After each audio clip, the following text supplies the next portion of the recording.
জীবনে চলার পথে হাজারো বাধা বিপত্তির সৃষ্টি হয়, তবু সেই সব প্রতিবন্ধকতা কাটিয়ে জীবনে এগিয়ে যেতে হয়। বাধা, বিঘ্ন, দুঃখ যন্ত্রণায় কাতর হলে মন দুর্বল হয়ে পড়ে, লক্ষ্য অর্জন করা সম্ভব হয় না। দুঃখকে অতিক্রম করে সুখের সন্ধান মেলে। জীবনে চলার পথে বাধা বিঘ্নরূপ কাটা সরিয়ে সাফল্যের প্রকৃত আনন্দ পাওয়া যায়।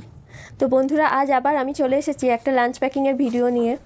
তো প্রথমেই আমি কোটোতে গরম গরম ভাত রেডি করে দিয়েছি। আর সকালে ঘুম থেকে উঠে রান্না করাটা আমার প্রতিদিনের একটা অভ্যাসের মধ্যে দাঁড়িয়ে গেছে। তার মধ্যে বরের দুপুরের খাবারটা রেডি করা আমার বিশাল একটা চাপের মধ্যে থাকে। তো আমি আজকে স্যালাডের মধ্যে শুধু শসাই কেটেছিলাম, তো গোল গোল করে শসাগুলো কেটে কোটোর মধ্যে রেডি করে দিয়েছি। ঘরে অনেক রকমের সবজি ছিল, তো সেই সবজিগুলো দিয়ে মাছের মাথা দিয়ে একটা তরকারি করেছি। আর সব রকম সবজি দিয়ে মাছের মাথা দিয়ে তরকারিটা খেতে কিন্তু খুব ভালো লাগে। আর এই পাঁচমিশালি সবজির তরকারিতে একটু বড়ি আর সজনের ডাঁটা দিলে কিন্তু তরকারির স্বাদটা খুব ভালো হয়। আর অবশ্যই একটু মূলো থাকলে দিলে আরও খেতে খুব ভালো লাগে।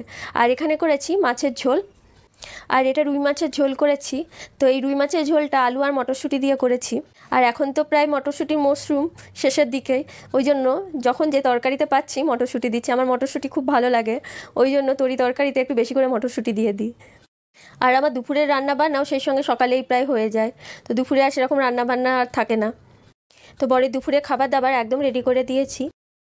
আর সকালের রান্নাবান্না হয়ে গেলে দেখবেন একটা বিরাট কাজ কিন্তু আমাদের মাথা থেকে নেমে যায়। তো দুপুরে লাঞ্চ প্যাকিং একদম আমার রেডি হয়ে গেছে।